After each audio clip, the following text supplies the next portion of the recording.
remember when I promised yesterday that today's episode would be about baseball, about actual baseball and not payrolls and finances? Well, I lied, as it turns out. Good morning to you. Good Thursday morning. I'm Dejan Kovacevic of DK Pittsburgh Sports, and this is Daily Shot of Pirates. It comes your way bright and early every weekday. If you're into football and or hockey, I also offer up daily shots of Steelers and Penguins where you found this. Blame this episode on one of our listeners, Jamie McCormick, who's also a longtime subscriber to DK Pittsburgh Sports. Jamie sends me an email, this is last night, that says, I can't wait to hear your response to this. And this would be a link to an ESPN article covering Major League Baseball's general managers meetings that are currently taking place out in Carlsbad, California. Don't confuse these with the winter meetings. The GM meetings are generally not a big deal, and they're only covered by like the biggest media outlets anywhere. And the reason for that is only the biggest media outlets anywhere have any interest in this. Because, you know why. So Boras gets everybody around him. I've covered these things. I've seen what they're like. All the reporters huddle around Scott, and Scott's got something to say. This is usually in a hotel lobby or whatever. And just wait. I'm going to totally ruin your morning with this. Boras begins by saying that the sport of baseball has become the victim of a, quote, competitive cancer caused by teams unloading veterans to accumulate draft picks, and that the Atlanta Braves World Series title that was just won was the direct result of tanking. Interrupting here. He says this as if it's a bad thing. This is what a team did, and the Braves did regress payroll on purpose. They built up internally. They had a bunch of really high-end prospects brought into their system. And then at the trade deadline, and you'll recall that when they lost Ronald Acuna Jr. right after their series here at PNC Park this summer, their season was considered to be over, the Braves. But they went and they got really aggressive at the trade deadline. They added a bunch of high-end guys, veterans. You know how they were able to do that, the Braves? Because they didn't overload their payrolls on existing free agents or overpriced Scott Boras type free agents. They had payroll flexibility, and when they needed it, they went and used it at the deadline where they'd only have to pay a prorated portion of that player's salary. They did nothing wrong. I don't care if you hate the Braves, if you hate the chop, if everything about the Braves makes you think of that guy whose name shall never be spoken on this show running toward home plate in 1992. They did it right. The Braves did it right. And you have this guy saying, wait. I haven't even gotten warm yet here. More from Boras. This is the Easter Bunny delivering rotten eggs. He said this about the Braves. Every team says, I need to do this because it's my only option. Knowing I can't reach a divisional crest, I can't get in the playoffs. I don't even know what the hell that means, but I hate it. We have seen the championship in 60 days, he continues. The rules allow them to be a less than 500 team at August 1 and add 5 players from teams that no longer wanted to compete, and for very little cost, change the entirety of their team and season. Interrupting again, the part that bugs him is that the Braves did it at very little cost, and therefore at very little benefit to the Boras Corporation. And yes, it's actually called the Boras Corporation. But going back to Boras here, and we saw this unfold to the detriment of teams that create, at vast expense, planning and intellect and won over 100 games. In doing all this, we have now created an understanding that a fan would not know who the true team is until, frankly, the trading deadline. End quote. Mind blown. Notice that the first thing that he says about the teams that he considers to be the ones worthy of a championship is expense, at vast expense, planning and intellect, and won over 100 games, i.e., the Dodgers. It infuriates the agents, in particular this one, when the Dodgers don't win at all, because the Dodgers need to be the shining symbol. Because if everyone is spending to the Dodgers level, as if anyone else can, because only the Dodgers have that local TV contract, then everything's okay, because then everyone's knocking at the door of the Boras Corporation and saying, "Oh, Scott, please, can we have Garrett Cole? Please, we will offer you any price. We will wine and dine you. We will have you come and personally sit with our owner," something Boras himself told me once that really bothered him about Pittsburgh. Said that it really got under his skin that Bob Nutting had never asked for a meeting with him. Why the hell should he? Why should any owner? Regardless of what you think of Nutting, what the hell is that all about? Boras, continuing here, blames the turn toward tanking on restraints that were imposed on amateur spending in 2012. And that was right around the time that the Pirates themselves were the ones blowing up the draft system, and Boras was fighting it like crazy. Remember that? And fighting with the Pirates. So as soon as teams had any kind of cap on their spending, he saw that as the problem. He sees the Braves in a not exactly small market winning the World Series as a problem because of their methodologies.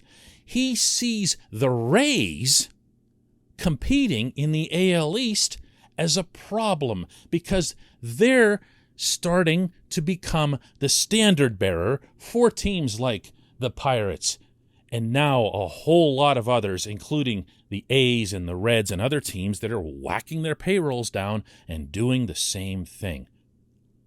Here's my question back to Boras.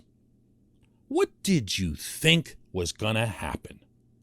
What did you think was going to happen when one team ended up with a $300 million payroll and started showing up in the World Series or the League Championship Series every single year? What did you think the rest of the teams were going to do? Just sit there and take it? Say, oh, well, this is our lot in life? No, they were going to try to beat the system. The Rays haven't won the World Series, but the Rays have beaten the system. You can take that to the bank. They're costing the Yankees and the Red Sox a lot of money. They're also costing the Yankees and Red Sox a lot of frustration. And in turn wondering, I'm sure, why they're spending all this money. No one likes to spend money that they don't have to. I don't care if you're Jeff Bezos. You don't want to spend money that you don't need to.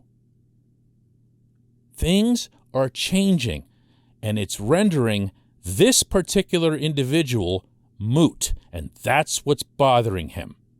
But I am here to tell you that this fight, if anyone cares to engage in it other than me, this fight won't be an easy one. Because this union is wrapped around Boras's finger. And it has been for a long time. And if you doubt me on that, and if you think that's just some intangible thing that I'm throwing out there, understand that 5 of the 8 players on Major League Baseball Players Association's executive committee are Boras clients, and that's not an accident. He will always get what he wants, and he will watch the whole thing burn before he accepts a cap, and that's why he is the problem. He is the reason that baseball's in the situation that it is, not just in Pittsburgh, but like you heard from Boras himself in one of these quotes I just read you, more than half of the teams in the league. Well, maybe more than half of the teams in the league need to get their collective act together and start toughening up a little bit and do something about this. And that begins with the local owner, with Bob Nutting. When we come back, just one question.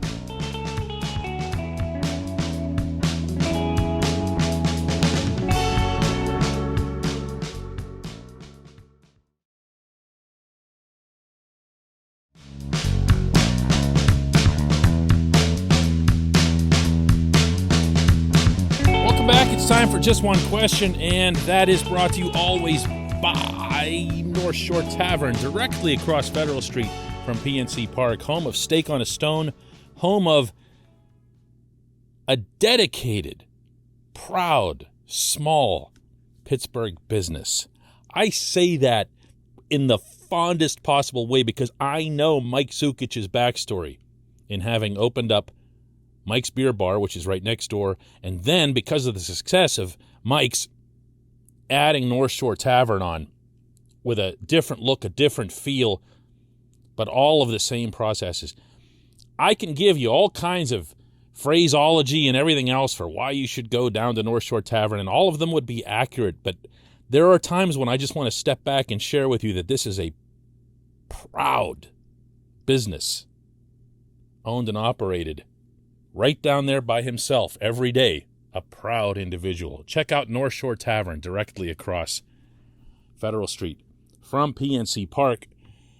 Today's J1Q comes from Michael, and he asks, so DK, what could possibly happen or what needs to happen for Major League Baseball to get a salary cap system? Is a lengthy lockout needed? See how much of a liar I am? Like, I told you today was going to be about baseball. Nobody wanted it. So this is what we're doing. This is what we're doing. And yes, I picked this question on purpose. It'll be bloody beyond belief what would have to happen for a salary cap system or something similar to come into being. Because when you hear these quotes, when you hear people talking the way Boras was in those quotes that I read to you in the opening segment, that's peeling the layer back so you can see and hear how these people really think. He is not the outlier. He's the problem, but he's not the outlier. The people governing baseball, the people governing baseball's players' union, see everything through the prism of big markets first. If the big markets are competitive, if they're doing well, they make more than enough money to compensate from what doesn't come from the Pittsburgh, Cincinnati, Milwaukee, Baltimore, Tampa, whatever else. So they don't care. They legitimately don't care about competitive balance in any form. And what they do in turn is they paint everyone in these markets as being not just irrelevant, but not even interested in competing. Not even interested in competing. And you know what? I'll bet to some extent that's true. I know I haven't seen nearly enough fire from Bob Nutting to swing back to that subject.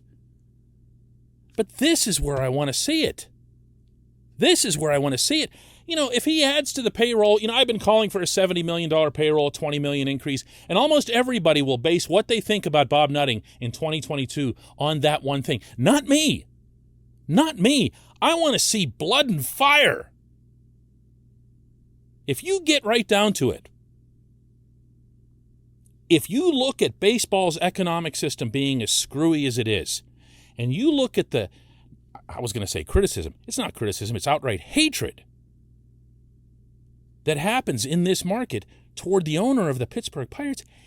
He should be the one freaking out over this. Because that thing's destroyed him. He has no reputation in this city. He can't pass this thing on through his family and expect that there's going to be some sort of change locally in the approach or the faith in the ownership. He should be the one who's livid about this. He should be the one speaking out about it.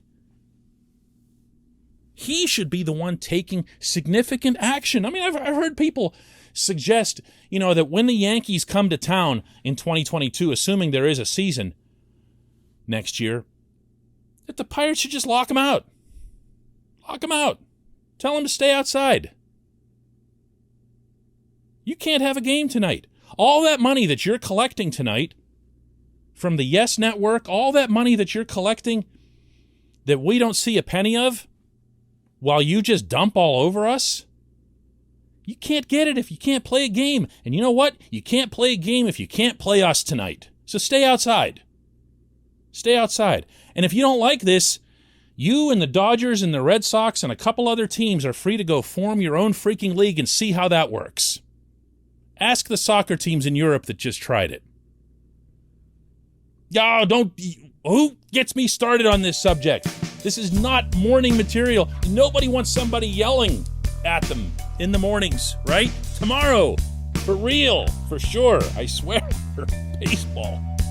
We'll talk then, maybe.